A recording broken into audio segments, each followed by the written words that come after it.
America తన కోసం ప్రపంచంలో దేన్నైనా నాశనం చేస్తాయి. వావి, వరుస, నీతి, నియమం ఏమీ లేనటువంటి జాతి అది. తమ దేశం గొప్పదనిపించుకోవడానికి ఏ దేశాన్నైనా నాశనం చేసేటటువంటి క్రూయల్ కన్నింగ్ మెంటాలిటీ ఉన్నవాళ్ళు. అక్కడ ఉద్యోగాలు దొరుకుతున్నాయి, ఉపాధి దొరుకుతోంది, స్వేచ్ఛగా ఉంటున్నామని చెప్పొచ్చు. అది వ్యక్తిగతం. బట్ భారతదేశంలో ఉన్నటువంటి వాళ్ళని ఇప్పుడు అక్కడ దెబ్బతీయాలని ఎందుకు అనుకుంటున్నారు?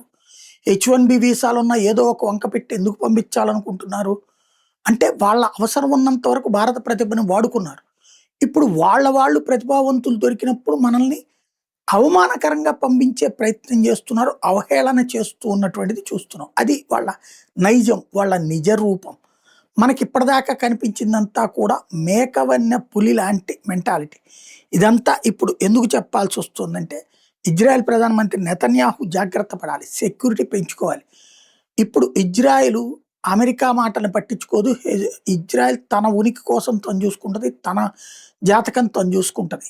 తన అవసరం తను చూసుకుంటది. అమెరికా తన మాట వినాలి గానీ, అమెరికా మాట అది విన్నట్టు నటిస్తుంది అంతే. రేపు రాబోయే రోజుల్లో మళ్ళీ దాడులు తప్పవు. ఇరాన్ దగ్గర అణ్వాయుధం వస్తే ఫస్ట్ ప్రమాదం ఇజ్రాయెల్‌కి అని తెలుసు. నెతన్యాహుకి అది బాగా తెలుసు.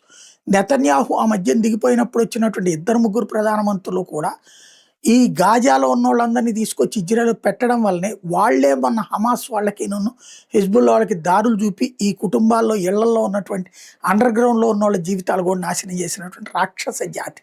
కాబట్టి ఇప్పుడు నెతన్యాహు ప్రాణాలను తీసేస్తే, లేదా నెతన్యాహు మీద ఇన్సిడెంట్ లాంటిది ఏదన్నా చేసేస్తే, అప్పుడు ఇజ్రాయెల్ తన మాట వింటుందనేటటువంటి ఫీలింగ్ అమెరికాకొచ్చిందంటే ఫస్ట్ ఈయన దెబ్బ కొట్టేస్తారు. ఇప్పటికే రాజకీయ పరంగా దెబ్బ కొట్టేటటువంటి కుట్రలో సక్సెస్ అయ్యారు వాళ్ళు. లోకల్ లీగల్ అసిస్టెంట్స్‌ని అడ్డం పెట్టి.